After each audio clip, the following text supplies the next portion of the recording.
Eu gostaria de ouvir o professor Mangabeira, se existe, professor Mangabeira, uma alternativa para o pensamento econômico nacional, político, social, para essa sociedade que precisa tanto de uma alternativa no momento atual. Gostaria que você elaborasse nessa direção. Obrigado.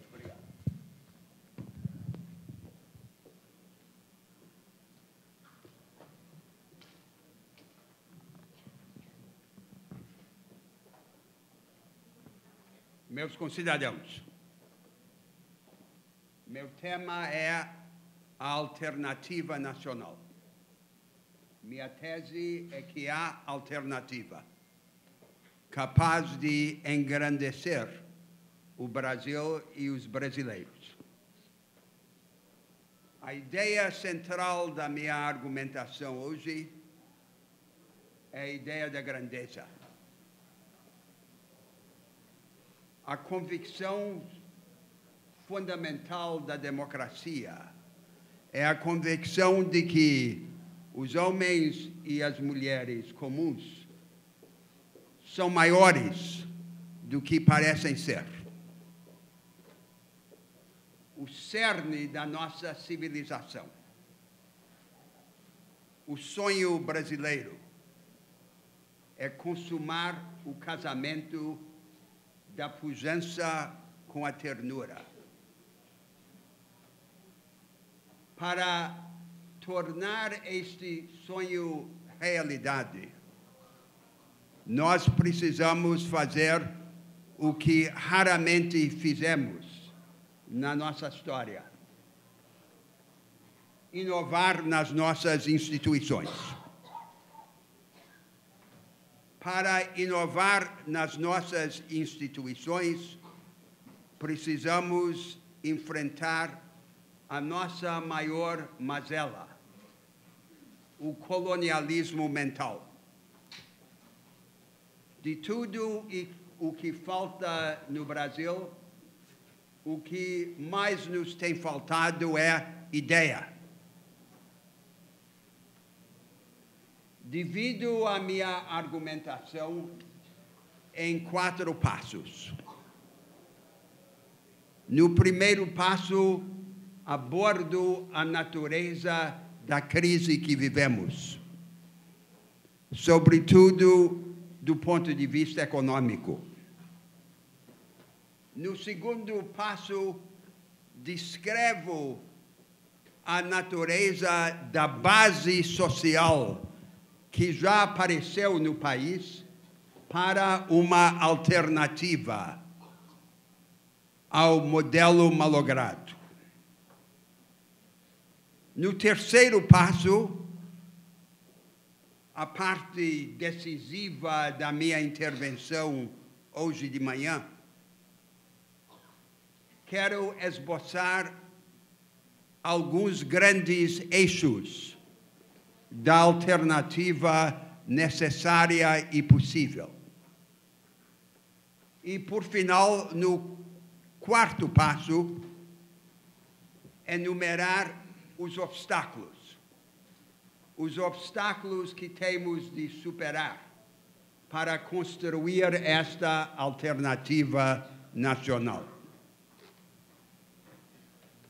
Primeiro, a crise.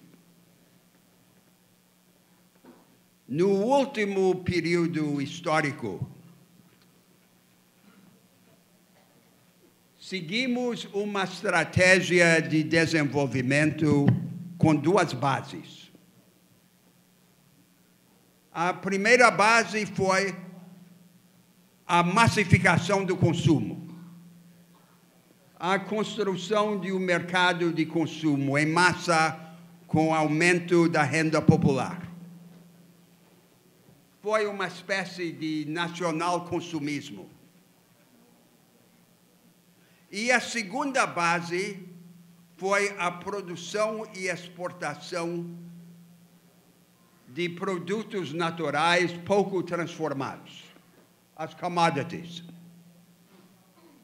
A agricultura, a pecuária e a mineração pagaram as contas do consumo urbano.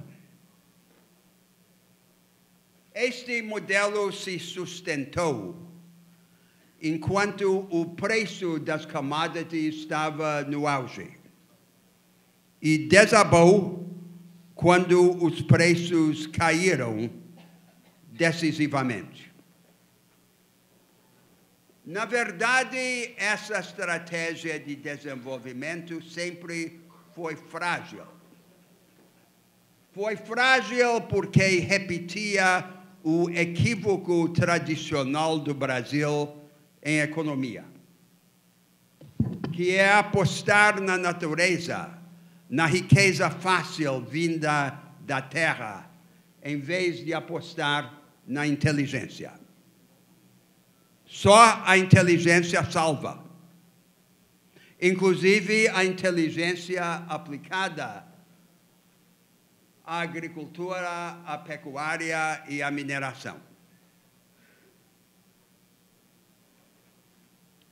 Quando este modelo ruiu por conta da queda dos preços, o governo, inclusive com boas intenções, procurou dar uma sobrevida a ele, recorrendo àquilo que chamamos o keynesianismo vulgar, a gastança pública forçada, carregando a mão nas políticas chamadas contracíclicas.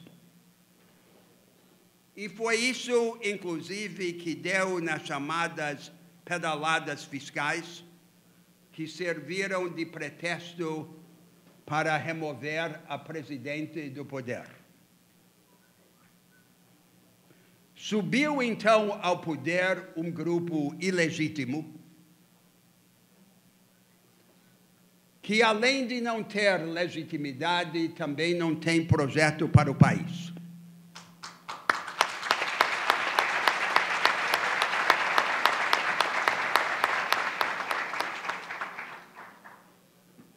O arremedo de projeto que tem é aquele ideário das décadas de 80 e 90 do século passado, chamado Consenso de Washington.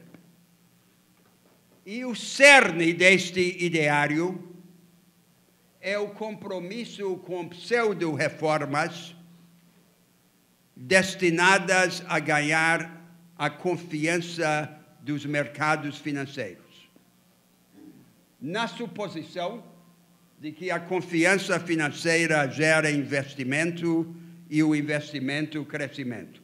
Nunca funcionou em lugar qualquer do mundo. Qual é o país no mundo contemporâneo que, de longe, recebe mais investimento estrangeiro direto? É a China, que faz tudo ao contrário desse ideário dos mercados financeiros. A curto prazo, a religião financeira pode produzir resultados, mas a médio e longo prazo o que conta é a realidade do crescimento e dos ganhos que ele propicia. Agora nós temos que partir para outra. Nós temos que construir uma nova estratégia de desenvolvimento que ultrapasse os limites do nacional consumismo e que não caia na vala das ilusões da confiança financeira. O centro desta alternativa é a qualificação e a democratização das oportunidades produtivas e das capacitações educacionais. Nós temos de democratizar a economia brasileira agora do lado da produção e da oferta, não apenas do lado da demanda e do consumo. Há uma grande diferença. A democratização do consumo e da demanda se pode fazer só com dinheiro. Quando sobra dinheiro fácil, A democratização da produção e da oferta exige mais do que dinheiro. Exige inovação institucional, mudança das estruturas. E, portanto, é uma tarefa muito mais exigente. Esta é a tarefa: organizar no Brasil um produtivismo includente e capacitador, que dê braços, asas e olhos a nosso atributo nacional mais importante, a vitalidade brasileira. Agora avanço para o segundo passo do meu raciocínio. Antes de esboçar algumas grandes linhas desta alternativa nacional, pergunto se há base social concreta no país para sustentar este outro caminho. E digo que sim. A base já apareceu, ainda que o caminho político e programático ainda não esteja claramente visível aos olhos da nação. A base é a ascensão no Brasil do agente social mais importante do nosso país hoje, que se poderia chamar genericamente os emergentes. E estes emergentes podem ser vistos em três grandes grupos, em três camadas. Em cima, há uma pequena burguesia empreendedora, morena, mestiça, de milhões de brasileiros que lutam para abrir e manter pequenos empreendimentos, que estudam à noite, que se filiam a novas igrejas e a novas associações, e que abraçam uma cultura de autoajuda e iniciativa. Atrás desta pequena burguesia empreendedora vem um segundo grupo maior. Milhões de trabalhadores ainda pobres que trabalham desesperadamente, às vezes mantendo 2 ou 3 empregos, e que aspiram a ascender àquela mesma condição pequeno-burguesa. E atrás destes batalhadores, como os chamamos, vem um grupo ainda maior. A massa ainda pobre do Brasil, inorgânica, desorganizada, à busca de um caminho. Seus olhos estão voltados para a vanguarda dos emergentes. Vargas organizou, no século passado, uma revolução, associando o Estado brasileiro à minoria organizada nos setores intensivos em capital. Hoje, a Revolução Brasileira seria o Estado usar seus poderes e recursos para permitir à maioria seguir o caminho da vanguarda de emergentes. É para isto que precisamos inovar nas instituições e criar um novo modelo de desenvolvimento. Até agora, a política brasileira tem sido contra. No Brasil, nós temos muitos partidos, mas, no geral, temos tido apenas uma ideia. É a ideia que se poderia chamar a Suécia tropical. Todos pretendem ser social-liberais ou social-democratas. O social é a palavra mágica da política brasileira, que serve para todos os propósitos. E o que é o social nesse discurso da política brasileira? É o açúcar. É o açúcar com que se pretende dourar a pílula do modelo econômico. O povo brasileiro aceita açúcar se faltar outra coisa. Mas não é açúcar o que ele quer. O que ele quer é instrumento. É instrumento para construir, para criar, para inovar, para fazer. Ele quer ser abordado como agente e não apenas como beneficiário ou cliente. Esta é, portanto, a grande oportunidade no imaginário nacional e não apenas na realidade econômica para a construção do projeto alternativo. É para isso que precisamos agora de audácia política e imaginação institucional. Avanço para o terceiro passo da minha argumentação.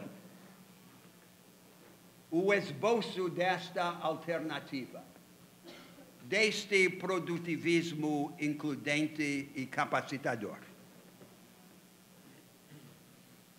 Entendo que há dois eixos principais. Vou chamar um deles o produtivismo includente e o outro a educação capacitadora.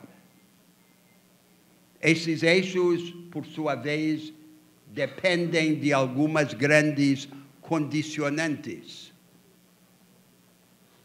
E eu vou enumerar 4 delas, que também exigem inovações estruturais. O produtivismo includente, o primeiro eixo.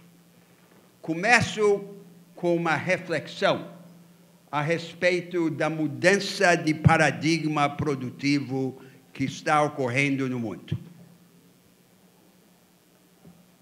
A prática mais avançada de produção, até recentemente no mundo, foi aquilo que chamamos o Fordismo industrial. A produção em grande escala de bens e serviços padronizados por maquinária e processos produtivos rígidos, mão de obra semi-qualificada e relações de trabalho muito hierárquicas e especializadas. Agora surge no mundo um novo paradigma de produção avançada, densa em conhecimento e vocacionada para o experimentalismo radical e permanente. Este paradigma não está confinado à indústria. Surge também na agricultura, na forma da agricultura de precisão, agricultura científica e nos serviços, os serviços intelectualizados. Mas em cada setor, esta franja vanguardista exclui a grande maioria dos trabalhadores, até mesmo nas economias mais ricas e igualitárias do mundo. Nós só temos exemplo no mundo de um vanguardismo sob quarentena, confinado, ilhado. Nós não temos o exemplo de um vanguardismo includente, que seria o grande